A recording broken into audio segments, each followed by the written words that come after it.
Hi guys, in this video I will show you how to remove phone number from Instagram account. Firstly, join up into your Instagram, then go to your profile section.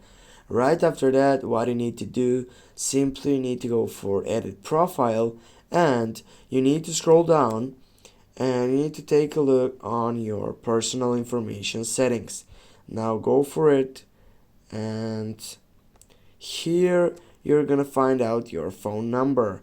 Go for your phone number, just delete it, add new if you want, or if you want to just remove it, take off this section, get back and go for contact options. Here also, if you have business phone number, and if it's this one for example, just go and delete it, then get back and automatically will be deleted on that contact options. Thanks for watching. Don't forget to hit that like and share the video. See you soon guys.